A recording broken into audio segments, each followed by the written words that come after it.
Assalamu alaikum students. I am from Bluebell School System, class in charge of play group. Today our subject is Urdu. Students, आज हम उर्दू में पढ़ेंगे बे का ख़ानदान. ठीक है, आज मैं आपको बताऊंगी कि बे के ख़ानदान में कौन कौन से हरूफ आते हैं और इनको बे का ख़ानदान क्यों कहते हैं. क्योंकि बे का ख़ानदान बे के लफ्ज़ से शुरू हो रहा है, तो बे भी क्या है, बे के ख़ानदान में शामिल है. बे के नीचे एक नुक्ता. बे के बाद क्या आता है, पे. पे के नीचे कितने नुक्ते हैं, 3. पे के नीचे 3 नुक्ते. पे के बाद अगला हर्फ कौन सा है, ते. ते की क्या पहचान है कि ते के ऊपर कितने नुक्ते हैं, 2. ते के बाद आता है टे. टे के ऊपर छोटी सी तोएं हैं. से के ऊपर क्या है, से के ऊपर 3 नुक्ते. स्टूडेंट्स, ये क्या है, ये है बे का ख़ानदान. दोबारा पढ़े, बे, पे, ते, टे, से. आपको पता होना चाहिए कि बे के ख़ानदान में कितने हरूफ हैं. मेरे साथ गिने, 1, 2, 3, 4, 5. बे के ख़ानदान में कितने हर्फ आते हैं, 5.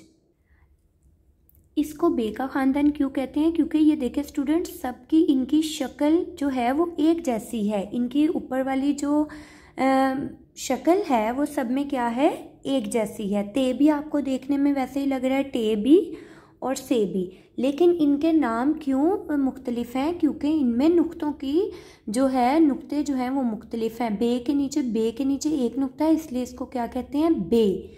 पे को पे क्यों कहते हैं, क्योंकि देखने में तो ये बे जैसा है, लेकिन इसके नीचे नुक्ते जो हैं वो बे जितने नहीं हैं. बे के नीचे तो एक नुक्ता था, लेकिन पे के नीचे कितने नुक्ते हैं, 3.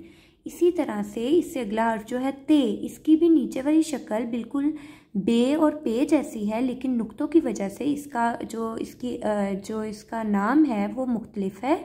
इसको क्या कहते हैं, ते. इसी तरह से ये है टे, क्योंकि इसके ऊपर तोएं हैं, और ये है से, क्योंकि इसके ऊपर 3 नुक्ते हैं. नुक्तों की वजह से इन हरूफ के नाम मुख्तलिफ हैं, लेकिन शक्ल एक जैसी है. ये है बे का ख़ानदान.